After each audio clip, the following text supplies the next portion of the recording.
My name is Sophia Carter. I'm 20 years old, and until that morning at Gate 17, I still believed that if you loved your family hard enough, eventually they would love you the same way back. I know how pathetic that sounds now. The airline agent didn't even blink when she said it. Your ticket was canceled this morning. At first, I honestly thought she had the wrong person. I stared at her for a second, still smiling awkwardly, waiting for her to correct herself. But she tapped the keyboard again and looked directly at me. Miss Sophia Carter, your reservation was manually removed at 5:26 a.m. Manually removed. Not expired, not delayed, not overbooked. Removed. Behind her, the final boarding line was moving quickly. Families rolling suitcases, couples laughing, kids dragging neck pillows across the carpet. And just past the gate doors, I saw mine. My mother, Linda, my stepfather, Richard, my younger sisters, Chloe and Emma, and Daniel, my mother's friend's son, who somehow got invited even though I helped pay for the trip. They were already boarding. I remember opening my mouth to call after them, but no sound came out at first. It felt like my brain refused to catch up with what my eyes were seeing. Then I finally said, "Mom!" Nobody turned around. Not one of them.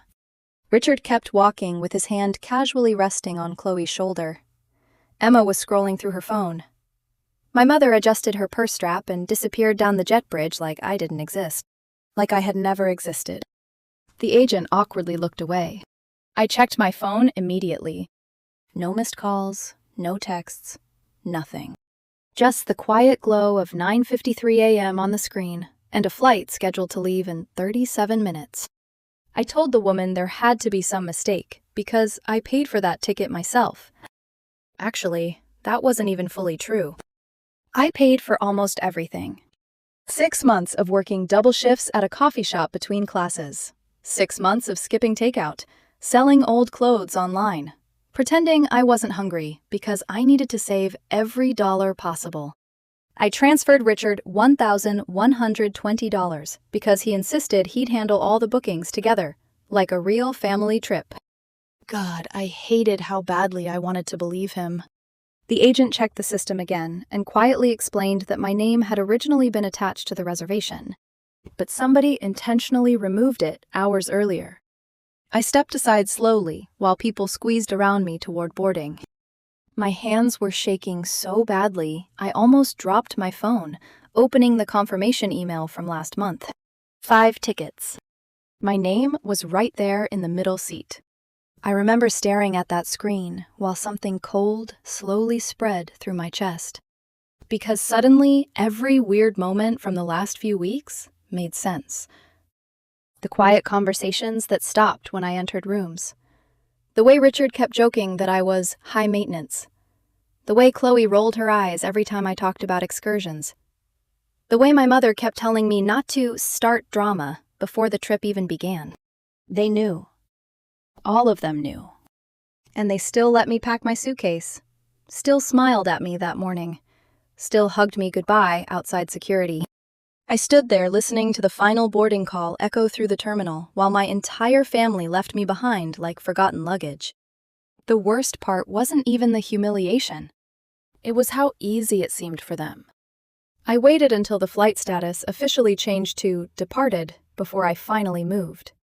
Then I sat alone in the airport cafe, staring at a cup of coffee that slowly went cold in my hands. My phone stayed silent. No one checked where I was. No one asked if I got through security. No one cared enough to pretend. I finally logged into the airline website using the booking confirmation. 4 active passengers. Sophia Carter no longer existed. I don't know exactly when the sadness turned into anger. Maybe it happened the moment I realized they weren't going to apologize. Or maybe it happened when I understood this wasn't impulsive cruelty. This was planned. Carefully. Deliberately. I opened the family group chat and typed one sentence. You should be ready for what happens next. Then I started canceling everything. The hotel reservation came first. Half the payment was attached to my debit card anyway, so canceling it took less than 5 minutes. Then the airport shuttle. Cancelled. The snorkeling excursion. Cancelled. The private dinner cruise Richard bragged about for weeks. Cancelled too. Every confirmation email that hit my inbox felt strangely satisfying. Like cutting ropes one by one. By the time their plane landed, the entire luxury vacation no longer existed. I was sitting cross-legged on my apartment bed with my laptop open when the family group chat exploded. Where's the shuttle? Sophia, answer your phone. What hotel are we going to? Did something happen? I stared at the messages for nearly 20 minutes before replying. Try the hostel on 3rd Avenue. You'll fit in perfectly there. Then I muted the conversation. My phone started ringing almost immediately. Mom, Richard, Chloe, then Mom again. I let every call go unanswered. Because for once, I wanted them to feel helpless instead of me. I already knew what they were realizing. They had no hotel, no transportation, no excursions, no backup money. Because the truth was, none of them could actually afford the vacation they planned. Not without me funding half of it. I turned my phone face down and called Jessica. She answered on the second ring. What happened? I barely got through the airport story before she interrupted me. Tell me where we're going. I laughed weakly through tears. What? You heard me, she said. If they wanted a vacation without you, fine. Let's give you a better one. By the next morning, Jessica and I were boarding a completely different flight to a different island resort with white sand beaches and oceanfront suites. This time, everything was booked under my name only. 2 travelers, not 5. I didn't tell my family where we went. I ignored every new message flooding my phone. Suddenly, their tone changed. Now they were confused. Now they were hurt. Now they claimed there must have been some misunderstanding. Like I imagined the empty seat. Like I hallucinated being erased from the reservation. Jessica snapped our first beach photo 2 hours after we arrived. The ocean behind us looked unreal, bright blue under the afternoon sun. I posted it without hesitation. Me in sunglasses holding a cocktail beside my best friend. Caption: How's your vacation? I hope it's worse than mine. Then I turned off comments. The family chat exploded again almost instantly. Sophia, this isn't funny. You're being cruel. Mom is stressed enough already. Richard claimed the airline must have made a mistake. A mistake. Right. Apparently, airlines now wake up before sunrise just to personally remove daughters from family vacations for entertainment. I read every message while floating in the resort pool beside Jessica. Not one apology appeared. Not one. They only wanted solutions. That's when something inside me finally cracked open. Because I realized that was all I had ever been to them. A solution. The responsible daughter. The dependable one. The girl who paid bills quietly and cleaned up disasters nobody thanked her for fixing. But the version of me who tolerated that? She stayed behind at gate 17.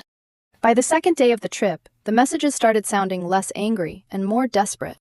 The hostel they found apparently had broken air conditioning, flickering bathroom lights, and plumbing that smelled like sewage every time somebody flushed. Chloe sent 3 separate texts complaining about bugs crawling across the walls. Emma claimed she woke up crying because something brushed against her foot in the middle of the night. I stared at the messages while lying under a beach umbrella with Jessica beside me, sipping iced lemonade. For the first time in years, their problems weren't automatically becoming mine. And honestly, I didn't know whether that freedom felt peaceful or terrifying. My mother kept trying to call every few hours. When I finally listened to one voicemail, her voice already sounded exhausted. Sophia, sweetheart, please answer. We just need to figure this out together. Together. That word almost made me laugh. Because where exactly was together when they erased my name from the flight? Where was together when they walked onto that plane without even turning around once? I deleted the voicemail without replying. Richard eventually stopped pretending it was some airline error. His texts became colder after that. You've made your point. The girls are miserable. You're acting selfish and immature. I actually read that message twice because the irony was so unbelievable it almost felt scripted. Selfish. After financing half their vacation, after spending months sacrificing things I needed just to afford that trip, after being treated like disposable luggage the moment they decided I was inconvenient. Jessica looked over at me while I stared silently at my phone. You okay? I hesitated. No, I admitted quietly. I think I'm realizing this didn't start at the airport. She didn't say anything immediately. She just waited. That's something I always loved about Jessica. She never rushed my emotions, never forced comfort into places where honesty belonged more. So, eventually, I kept talking. I think they've been doing this my whole life, I whispered. And once I said it out loud, I couldn't stop. I started remembering birthdays where Chloe and Emma got expensive gifts, while Mom told me she'd make it up to me later. I remembered Richard borrowing money from me during high school and never paying it back. I remembered being 16 years old and missing a school dance because Emma needed somebody to babysit her during Mom's overnight shift. Every memory suddenly looked different now. Not isolated moments. A pattern. Jessica leaned back in her chair slowly. Sophia, they only seem to value you when you're useful. God. Hearing somebody else say it out loud hurt worse than discovering the ticket cancellation. Because deep down, I already knew it was true. I just spent years trying to earn love from people who treated affection like a reward system. That afternoon, I posted another photo. Jessica and me parasailing over crystal blue water beneath a cloudless sky. No caption this time. Just laughter, freedom, sunlight. The group chat immediately exploded again. Mom accused me of humiliating the family publicly. Richard demanded I stop acting vindictive online. Emma sent a long paragraph claiming they were struggling to find affordable food near the hostel.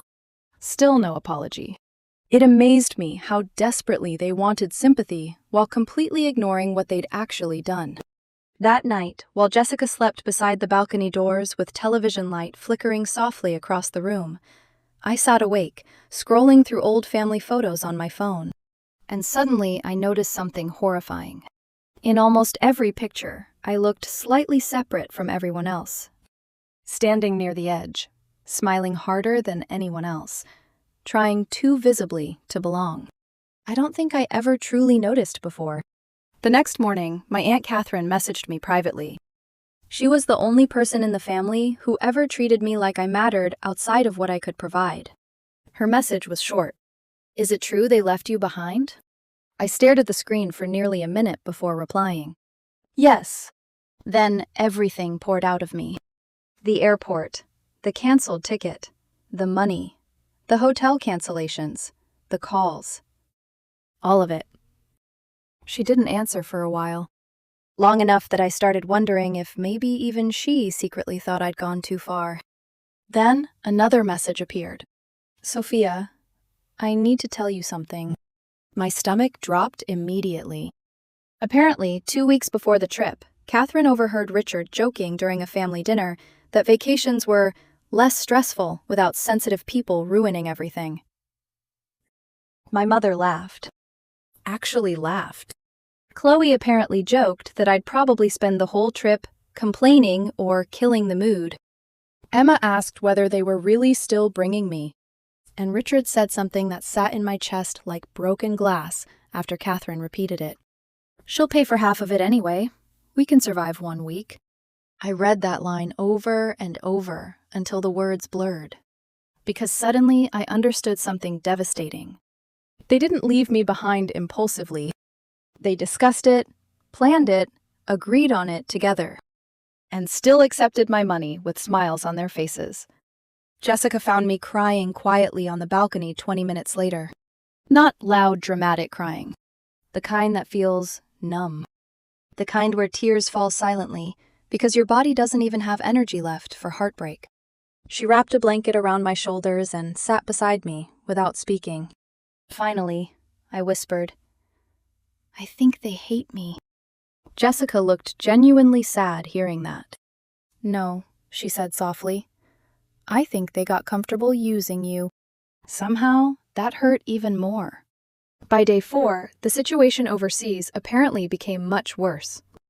My cousin Tyler messaged me saying the family was trying to borrow money from extended relatives because they couldn't afford transportation anymore. Mom had apparently gotten food poisoning from some cheap restaurant near the hostel. Richard was furious constantly. The girls were crying. And for the first time in my life, every person around me kept repeating the same sentence. "That's not your responsibility." It felt unnatural hearing it.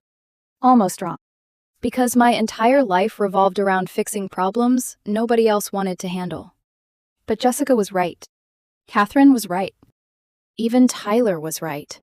None of this would have happened if they hadn't intentionally abandoned me.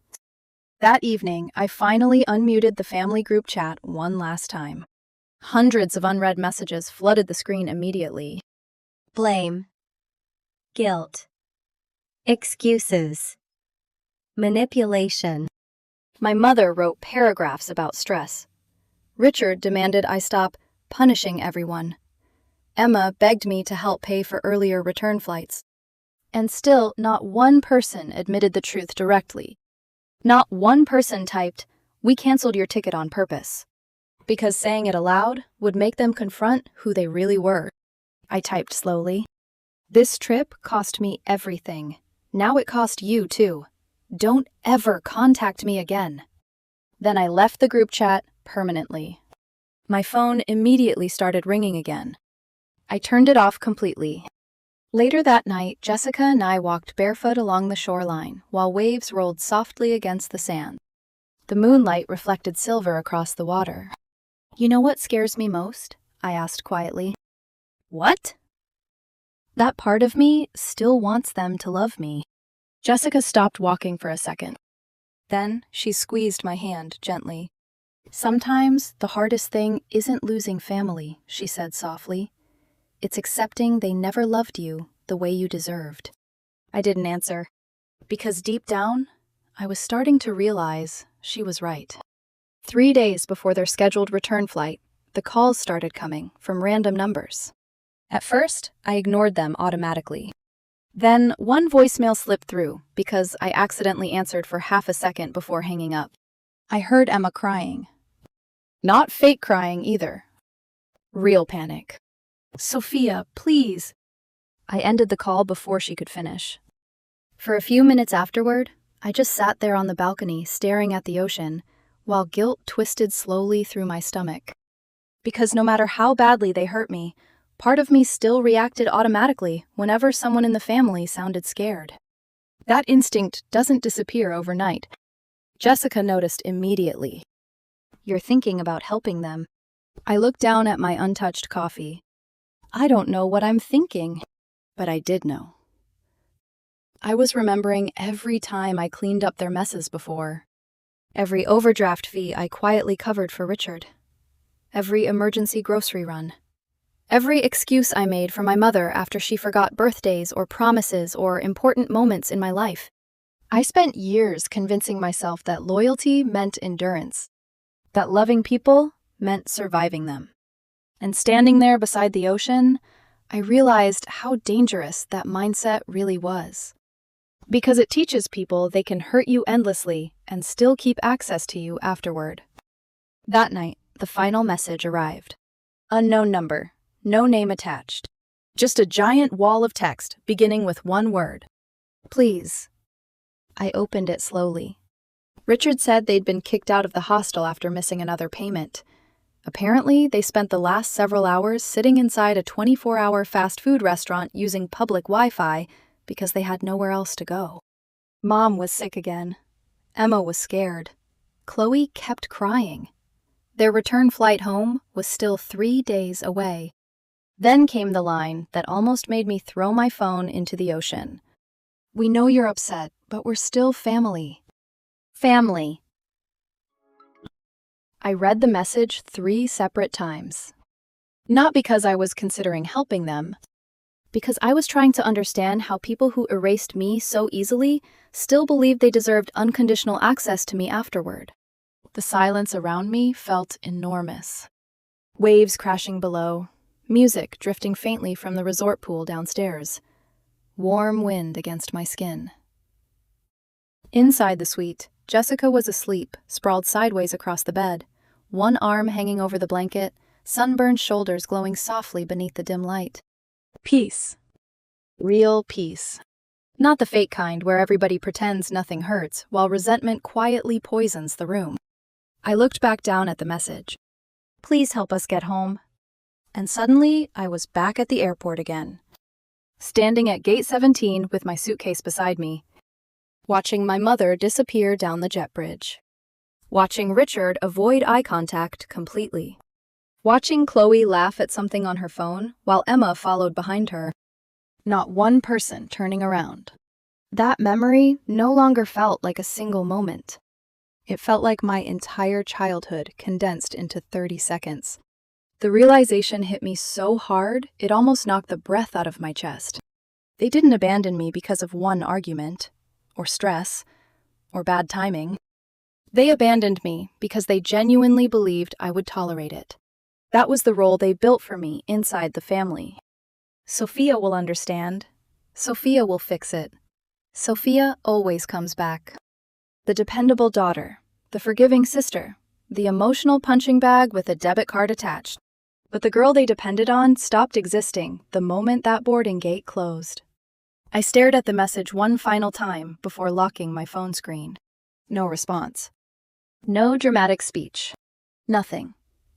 Because closure isn't always an explanation. Sometimes, closure is silence. The next morning, Jessica found me sitting on the balcony before sunrise, wrapped in one of the resort blankets. You didn't answer them, did you? I shook my head slowly. She sat beside me quietly.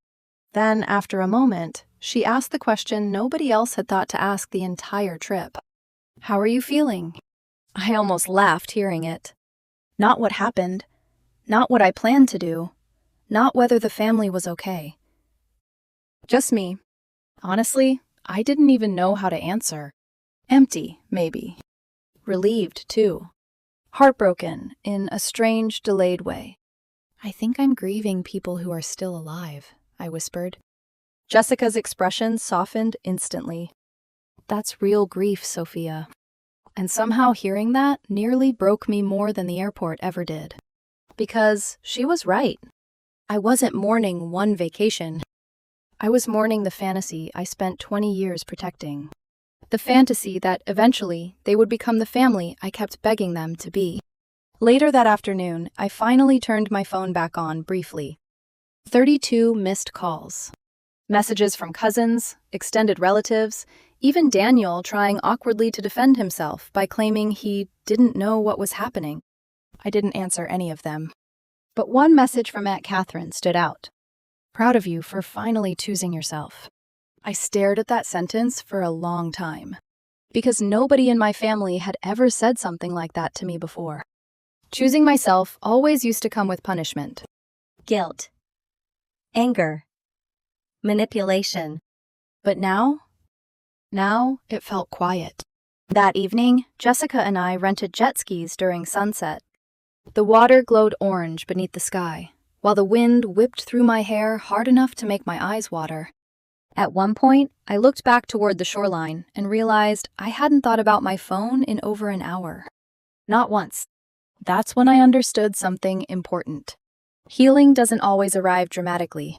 Sometimes it arrives quietly, like breathing easier, like sleeping through the night, like realizing your shoulders no longer tense every time your screen lights up.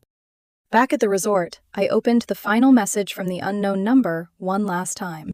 Then I deleted it permanently. No goodbye, no forgiveness, no final rescue. Just gone. In the morning, I posted one final picture before leaving the island. Jessica and me on jet skis beneath bright sunlight, ocean spray frozen around us mid-laughter. No caption. Just the location tag from a completely different island than the one where my family was stranded. Then I disabled notifications permanently.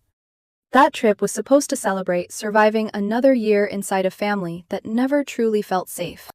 Instead, it became the end of pretending. The end of exhausting myself, trying to earn love from people who only valued what I could provide. They wanted to leave me behind. Fine. I just made sure they stayed there emotionally while I finally moved forward. And honestly, freedom felt quieter than love ever did.